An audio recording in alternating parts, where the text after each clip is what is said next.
Mr. Chair. The senator from Minnesota. Mr. Chair, I rise today to address my colleagues on the topic of competition policy, just as I did last week, and I will continue to do until we take action.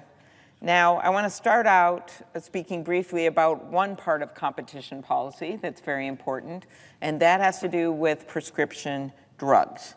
As we all know, brand name prescription drugs in the U.S. are more than 250% of those in other industrialized countries. In many cases, Americans pay the highest prices in the world for these drugs. Yet it is our country, our taxpayers, that's put in the money for the research. The high price of prescription drugs has put treatments out of reach for many Americans, even those with insurance, and driven up the tab for taxpayers. Examples: one of my constituents, Rami from Bemidji, was diagnosed in 2018 with an incurable blood cancer, multiple myeloma. She relies on a drug called Revlimid that costs about $15,000 a year. Rami depleted her life savings, cashed out her 401k, and sold her house in order to afford this drug she needs to survive. Actually, nearly 20% of older adults have reported not taking their medicines as prescribed because of the cost. The good news, and this gets to competition.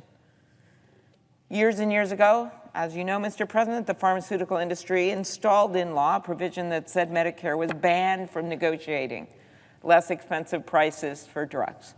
Banned from negotiating.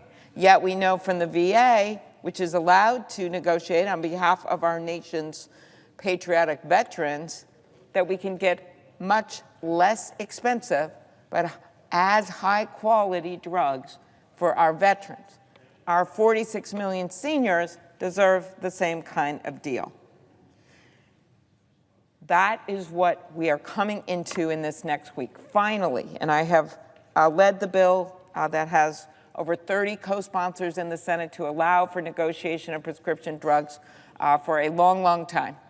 Finally, we're going to get this done. It's not going to cover all the drugs as I would, but it's a big beginning. We have enough votes in the Senate to pass a bill to fix that. It's Democratic votes, all Democratic votes. But it is a fight worth fighting. You see the pharma ads running against this bill.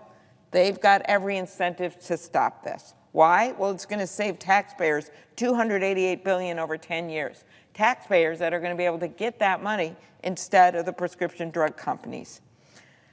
That is why this is so important. It's going to allow Medicare to finally negotiate prices under Medicare Part D. In addition to that, we'll stop drug companies from price gouging drugs that are already on the market, stop price hikes, and make sure the price of your drugs doesn't increase more than the rate of inflation. Mr. President, as I said, we have the votes in the Senate, all Democratic votes, to make life easier for so many people. We stand with AARP. We stand with the seniors of this country to finally allow Medicare to negotiate less expensive drugs for our seniors. So that's one part of competition policy. That means allowing negotiation. That's part of what competition is. But there's something else we need to do. And last week I talked about what's happening with the tech companies. I talked about the fact that for years and years, from the beginning of this nation's inception, our country has always believed in capitalism and in a free market, and we've always understood that you've got to have antitrust laws in place, which I explained the history last week. Antitrust laws, at the time it got that name because it was about breaking up trusts. Trusts, steel trusts, copper trusts, trusts that controlled the economy, brought up prices, made it hard for individual small businesses to compete. And over time, this Senate, this chamber right here, the senators, they finally stopped just doing everything these trusts want. They stopped just giving in to the big money, and they actually did something to protect capitalism. That's when they passed the Sherman Act. Senator Sherman was a Republican from Ohio. They passed the Clayton Act. through history rose to the occasion.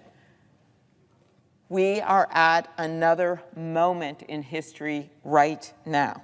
And that is a moment focused on too much consolidation in our economy. What's at stake is the very idea that drives our economy forward, competitive markets. Today, too many areas of our economy are highly concentrated and controlled by a few corporations. These are the corporations of old, these are the trusts of old, but we have our modern day ones as well.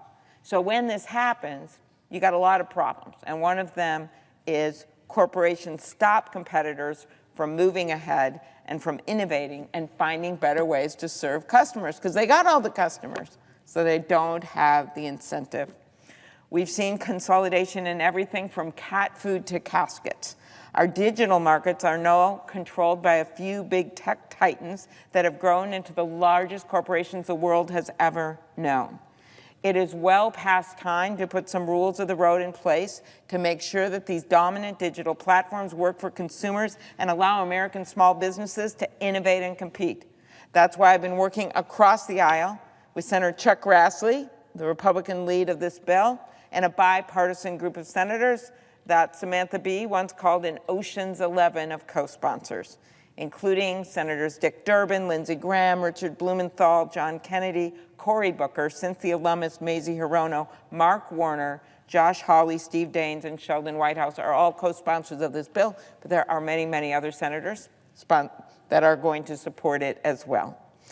It is why, as chair of the Subcommittee on Competition Policy, Antitrust, and Consumer Rights, I have held a series of hearings with Senator Lee about online markets and abuses of power by the largest digital platforms. Senator Lee and I have a number of other bills together on this subject. We have heard about how the small number of extraordinarily large digital platforms, based on the 18 months of House hearings, 18 months of House hearings, still, we have passed nothing in this Congress, not one bill since the dawn of the internet, involving internet competition and competition policy. What we have learned is they act as gatekeepers that control how smaller companies reach their customers. As a result, online marketplaces lack the hallmarks of robust competition, fierce price competition, game-changing new products, and customers switching back and forth among products. Instead, we have what started as exciting when everyone started accessing Amazon, Google, but the market is becoming increasingly calcified. One where the biggest gatekeepers have little or even no fear of competitive threats. One where they feel no pressure, where they can put themselves at the top of the search results regardless of quality or price. That's what we got right now. No rules in place.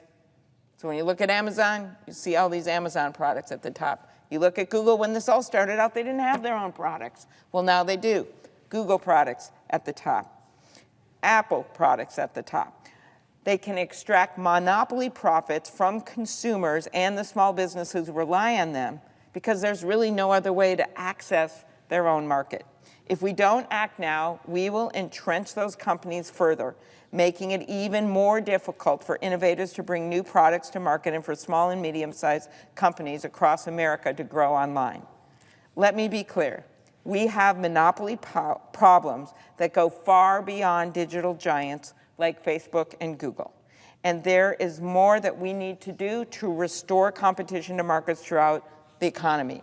We have a big task in front of us to rein in unchecked power and bring the benefits of consumer competition to all.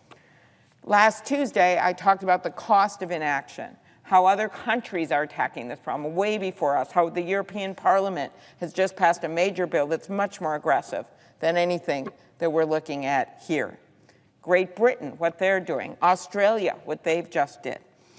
Many examples throughout history, of course, where Congress stepped in, didn't bow to the bloated monopolies, but actually did something to further competition and rejuvenate the competitive market. When I talk about the dominant digital platforms, I'm talking about some of the most powerful companies in the world, with armies of lobbyists and lawyers, thousands of lawyers and lobbyists. They're everywhere, in every corner of this town, at every cocktail party and all over this building. I tell my colleagues that they don't even know sometimes when someone is trying to influence them because they think they're just talking to a friend because they've hired everyone they can see. But once they start talking about antitrust and big tech, I tell them they should at least ask the person if they're being paid by the tech company or if they're on one of the boards of one of the groups that support the tech companies, because time and time again, they've been surprised to find the answer is yes. The tech companies aren't just lobbying my colleagues, they're also lobbying the American people with AstroTurf campaigning and dishonest PR tactics.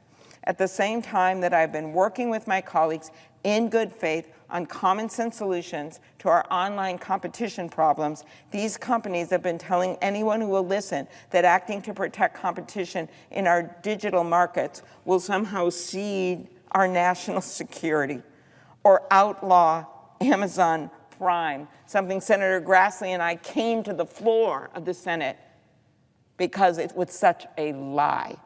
Together, we noted that their own lobbyist had said that it wasn't true, that the own lobbyist for Google had said that, yeah, the bill wouldn't really get rid of Amazon Prime. But that's what they're running ads for. Then, of course, there's the money. I think this is actually the best evidence of just how big and dominant and bullying these companies are, running ads in states where people are in tough races. That's what they're doing. How obvious can it be? Message received. We're out here, we can hurt you. We may not be putting your name in these ads right now, but we can do it because we've got the money to do it because we are the dominant monopolies. And by the way, they wouldn't be spending millions and millions and millions of dollars to stop us if we didn't have some momentum. And let me give you some numbers. In 2021, big tech companies spent more than $70 million combined lobbying Congress. In the first quarter of this year, Facebook, now known as Meta, Amazon, Alphabet, which is Google, and Apple spent more than $16 million lobbying Congress. In just one recent week, in May, 1 week, one industry group, the Computer and Communications Industry Association, spent $22 million in 1 week on TV ads against this bill. That's $22 million against one bill in 1 week.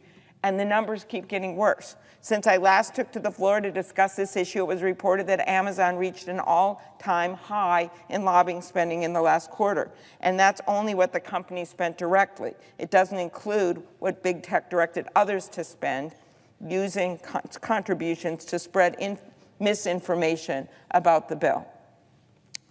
So that's what we're up against. And there's me, and there's this poster. There's our lawyer, one lawyer, Kagan. We have another lawyer, Avery. We have a third person. It's this. That's our team. And of course, Senator Grassley and the other senators involved in this have great attorneys. We have the endorsement of the Justice Department. That's a whole lot of lawyers. We have support from Secretary Raimondo over in Commerce and their team in doing this bill because they get that this is about competition moving forward. I'd like to share 2 examples of the misinformation campaign against this bill. Just a few months ago, you may have read a letter from people outside of the Senate criticizing the bipartisan bill that Senator Grassley and I have worked on. It was signed on by a little-known group, actually not that little-known if you watch TV because it's in the disclaimers on the ads, called American Edge. Here's what the Washington Post wrote about American Edge. Backed by millions from Facebook parent company Meta, American Edge has launched a full-throated campaign to combat antitrust legislation in Washington, placing op-eds in regional papers throughout the country, commissioning studies, and collaborating with a surprising array of partners, including minority business associations, conservative think tanks, and former national security officials. This is the Washington Post talking. It's a political playbook more common to other industries, including pharmaceuticals and tobacco. This is the playbook we have seen time and time again. Distort the truth, distract people from the key issues by raising sideline potential concerns that aren't even in the bill's scope. Look over here, not at the real problems we face with real solutions to address them. Amazon tried something similar, but they didn't get away with it because small business owners are too savvy to fall for silly tricks. As CNBC wrote in an article last month, Amazon is so worried that Congress will finally do something, not to get rid of Amazon, not to stop Amazon Prime, but to simply say, when you do your searches on Amazon, at least you should have a fair shake at getting whatever are the most affordable or best products for what you're looking at the top, and not just what Amazon wants you to see because that's what they own. They placed a senior executive in charge, we now know, to recruit third-party sellers to oppose the bill, the small businesses. The Amazon executive posted to a forum used by sellers and directed them to a website that includes a form to contact their senators with a pre-written email opposing the legislation. But get this, they weren't fooled. These sellers knew the power that Amazon has to affect their businesses, their monopolies, right? According to the CNBC report, hundreds of sellers replied to the post and actually expressed their support for the legislation. I'm not sure this would have happened 10 years ago, honestly, but now they've realized what the game is, what the rig is, what's really happening. Here are some examples of what the small businesses posted. This is after a request from the Amazon executive to write letters to people like me and the presiding officer opposing the bill.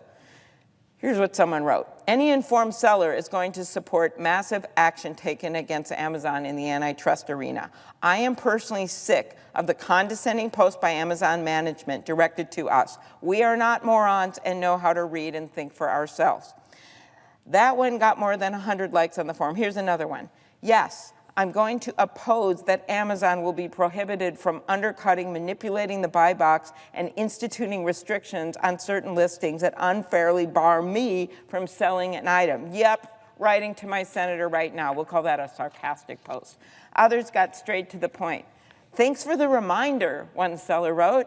I've asked my senators to support the bill. Another wrote, if Amazon is against the bill, it must be good. And my favorite, I'm highly allergic to corporate propaganda and fear-mongering. Therefore, for the sake of my health, I will be encouraging my senators to fully support this legislation. I think these are pretty good examples of how resilient and clever our American small businesses actually are. Since I'm a senator and not a tech-based industry group, I don't get to spread my message with a multi-million-dollar ad campaign. But big tech lobbyists can't stop me from standing here right now on the Senate floor and telling you the truth. People who are watching at home, since there are actually no other senators out here right now except the presiding officer. We cannot let these companies use their monopoly profits to scare the Congress from doing its job. Some have said that this is the biggest political fight that big tech has ever fought. And the truth is that they are not fighting on terms that anyone would think are fair. They are not fighting with truthful representations or factually grounded arguments. They are spending millions and millions of dollars on ads that distort the truth because they're scared. They're scared about what's going to happen if we have honest, robust, American-style competition. It's better to buy than compete. It's better to buy than compete. You know who said those words? That's what Facebook CEO Mark Zuckerberg wrote in a 2008 email around the time of the Instagram and WhatsApp acquisitions. Facing competition from new upstarts, Facebook decided to take them out, to stop them from innovating in ways that might win over users from Facebook. Makes sense, right? Who knows what Instagram would have developed for their bells and whistles in terms of privacy and other things if they had been able to fairly compete. When the FTC sued Facebook, it wrote on, and by the way, that was under the Trump administration, and now continued on through the Biden administration, it wrote on page 1 of its antitrust complaint. Facebook has maintained its monopoly position by buying up companies that present competitive threats and by imposing restrictive policies that unjustifiably hinder actual or potential rivals that Facebook does not or cannot acquire. As another Facebook employee wrote, quoted in the FTC's complaint, we're scared that we can't compete on our own merits. And of last week, we have new evidence showing the same from other companies, from documents that were obtained by Chairman David Cicilline and Ranking Member Ken Buck over in the House during their bipartisan investigation into big tech. One of the documents quotes an Amazon executive discussing the potential threat from Ring, a video doorbell company it later bought for $1 billion. The executive said, "I'm supportive of Ring. I don't know how we can get big fast without acquiring someone." And in the same email chain from another Amazon executive, there's a lot of overlap with what we do and very little that we don't want to do. In black and white, they wanted to enter the market, but they couldn't innovate fast enough, so they just bought up the competition. That's what they've been doing. The dominant platforms will stop at nothing to protect their profits, even if it means stifling the innovation and ingenuity that has made our nation's economy second to none. We see the campaign to try to torpedo this bill for what it is, an obvious effort to protect their market power and monopoly profits. Adam Smith, godfather of capitalism, the guy that talked about the invisible hand. He loved capitalism, but he always said this: always watch out for the standing army of monopolies. And that is why over time we have developed law that allows us to ensure that the big guys don't always control the marketplace, so you can have new forms of competition develop. I want to be clear on this point. These are highly successful companies that have given us incredible innovations. I don't want these companies or their innovations or the beneficial products and services they offer to go away. They won't go away with this bill. But what we will do is to make sure that they are creating the conditions in their dominant platforms, because that's what we're dealing with, 4 different ones, for the next new thing to be developed and to thrive.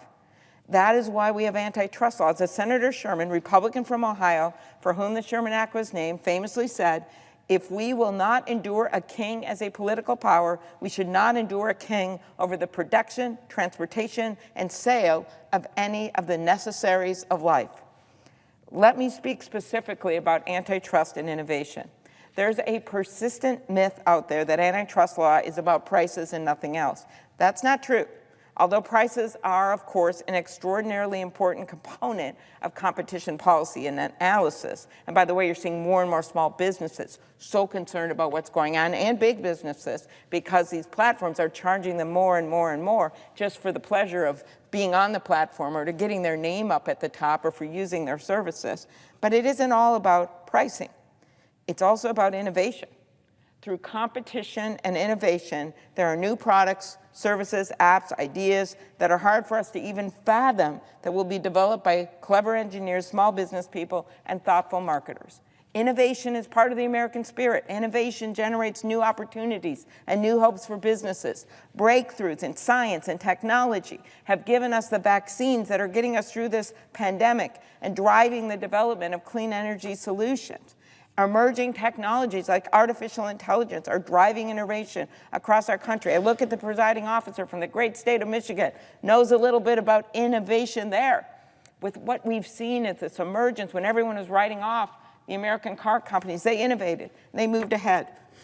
Of course, some of our economy's largest companies began as startups with new innovations. And some of these companies, now small and large, are starting to see, wait a minute, these 4 big tech companies can buy anything they want. There's no rules of the road. They can put their stuff at the top, and yet this is where customers go and buy things. We just need an even playing field in the marketplace. Innovation that is vital to our American economy cannot thrive without open, competitive markets. It's competition that pressures manufacturers to invest in research and development, to constantly innovate, to improve their products and introduce new products. It is competition that provides opportunities for entrepreneurs to develop new ideas and start new businesses. This topic is so important that I held a hearing with Senator Lee last December on innovation.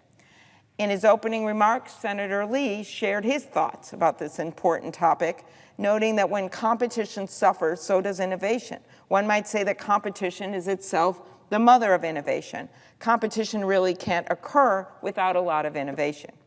As one of our witnesses at the hearing, Dr. Diana Moss, president of the American Antitrust Institute, testified, dominant firms face fewer economic incentives to innovate. It's one thing to create new products that can win over customers from a rival. It's another to create new products that might undermine your existing business. When you got all the customers, let's say App Store, all Apple phones, one kind of app, all other phones, another kind of app, Google, they're a duopoly. There you go.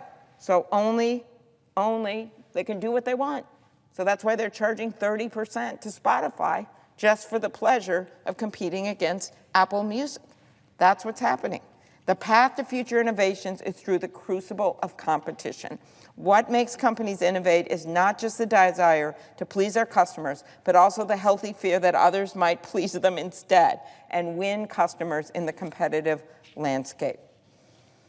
If the largest digital gatekeepers do not face any meaningful competition, they will continue to extract monopoly profits from customers and the small businesses that depend on them to reach their customers.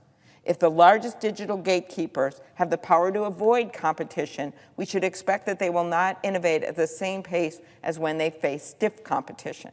So to my colleagues, I say, as I did last week, yes, you can love the products. You can love the CEOs if you want. You can love the companies. But you also have to love competition and understand the unique place of the United States Senate to take on what has happened time and time again in history, the bloated monopolies that sometimes come up. You don't get rid of steel or copper. Of course we didn't. We created a more competitive marketplace.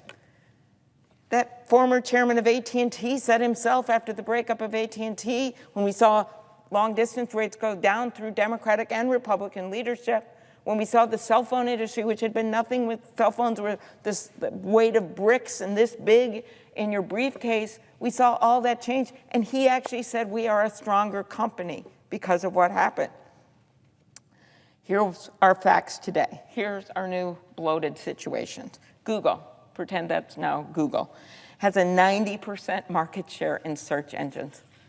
In Australia, when the Australian government was taking them on and say you got to charge a fair rate for media links, Google and Facebook, by the way, literally said, okay, we're going to leave your country. We're going to leave an industrialized nation. Then there was so much pressure on the world, they backed down and negotiated rates. 90% market share, that's what you get to do. Great product, okay, if we're going to tolerate that, I guess the Justice Department will look at it. That's not what our bill does. It doesn't break them up, doesn't do anything. Just as when we got a 90% gatekeeper, at least we got some rules of the road for what they put on there. Apple controls 100% of app distribution for iPhones. Together, Apple and Google, as I noted, have a duopoly on app distribution on all smartphones. 3 out of every 4 social media users, there are 4 billion of them, are active Facebook users. Amazon is expected to seize half of the entire e-commerce real-time market this year. What do they do with that power? Well, as the New York Times reported a few years ago, back in 2018, if you opened up the App Store on an iPhone in May of 2018, type the words podcast in the search box, the first result after an ad would have been an app made by Apple, Apple Podcasts. The next result would have been Apple's Compass app, then Apple's Find My Friends app. Amazon does the same thing. As ProPublic reported, we looked at 250 frequently purchased products over several weeks to see which ones were selected for the most prominent placement on Amazon's virtual shelves, the so-called buy box that pops up first. And so many of us have had that experience, right? You're in a hurry, you want to buy something. What pops up first? About 3/4 of the time, Amazon placed its own products and those of companies that pay for its services in that position, even when there were substantially cheaper offers available from others. This obviously puts small businesses in a bind. The need for action is clear. All they have to do is treat people fairly, have a reason to put people up at the first. It treats the people that are advertising on their sites fairly. The way our bill works, they do that, they stay out of trouble. They don't do it, Justice Department, FTC, State AG can look at doing something about it. They're obviously not going to bring some big case over one mistake. We're talking about a consistent effort here, which is exactly what they've been doing to make more money by putting their stuff at the top. Since the founding of this country, people across the country and across the political spectrum have recognized and taken on the issue of monopoly power. That's why we have worked across the aisle, Senator Grassley and myself, to build bipartisan support for this bill. the bipartisan solution to the problem of anti-competitive self-preferencing by dominant digital gatekeepers. That's how we found our common ground. That's how Ken Buck, a conservative Republican out of Colorado, found common ground with Representative Cicilline, a liberal progressive congressman from Rhode Island. Our bill creates the rules of the road for these platforms so they can't abuse their gatekeeper power by favoring their own products or services and disadvantaging rivals in ways that harm competition.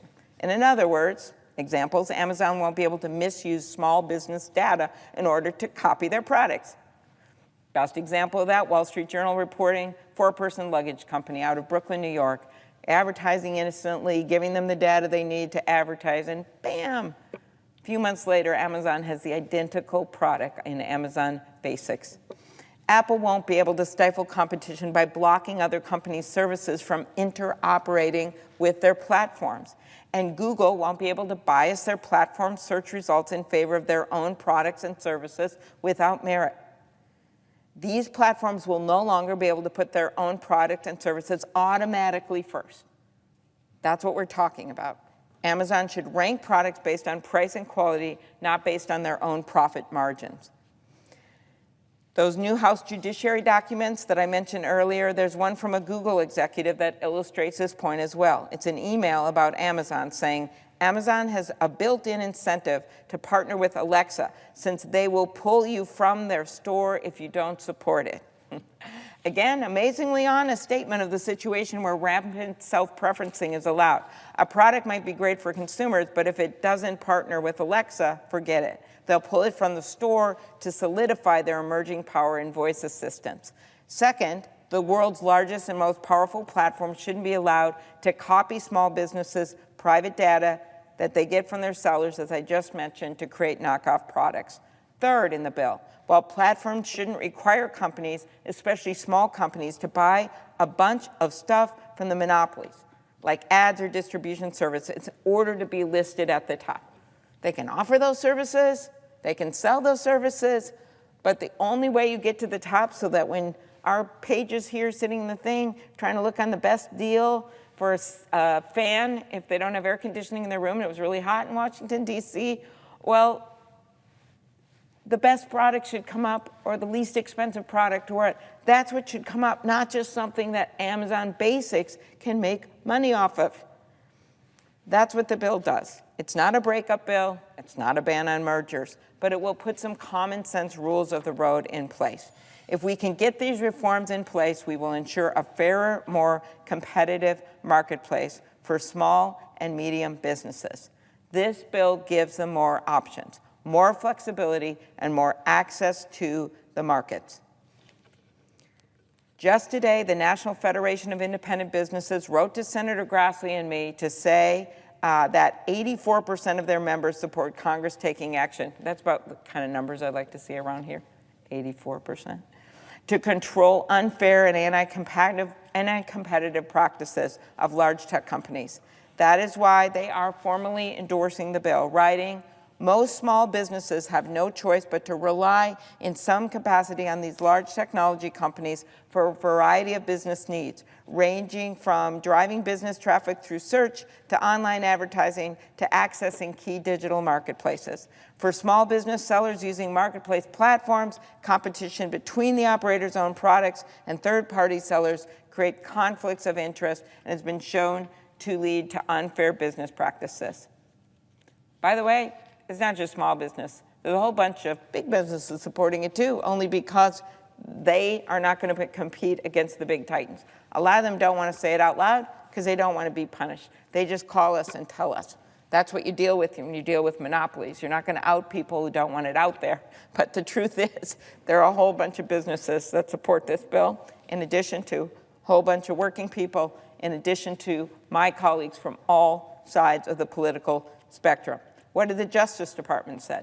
They say vesting the power to pick winners and losers across markets in a small number of corporations contravenes the foundations of our capitalist systems, and given the increasing importance of these markets, and that's very key here, the power of such platforms is likely to continue to grow. That's what we're seeing right now with the small business rebellion. This puts at risk the nation's economic progress and prosperity, ultimately threatening the economic liberty that undergirds our democracy. Business group. Now I'll go to consumer group. Justice Department that you just heard. Consumer Federation of America. We need to incentivize more competition and more innovation. Group of legal scholars. It is an appropriate expression of democracy for Congress to enact pro-competitive statute to maintain the vibrancy of the online economy. Monopoly power, consumer choice, reduced innovation, these aren't topics that come up for the first time when we marked up and passed the bill. In fact, we got it out of committee 16-6. First time since the advent of the internet in a highly polarized at times Senate Judiciary Committee, for anyone that watched the Supreme Court hearings. We got that bill out 16-6. First bill to advance to the Senate floor, a competition bill since the advent of the internet. We cannot stand by and do nothing while digital giants entrench their power, gobble up more businesses, gobble up bigger and bigger slices of the economy. I guess we can. I guess we can turn into this situation. But even these senators, way back, they were all in here, unlike what I see right now, but they were all here, and they actually got something done. And this is our moment right now. I urge my colleagues to bring this bill to the floor. I've gotten a commitment to get a vote on this bill. We've got to get this bill on a vote. I appreciate Senator Grassley's patience and bipartisan support, but we know that we are up against a lot. But if they think that I'm going to get scared by that, think again. I'm ready to roll. Thank you, Mr. President. Yield the floor.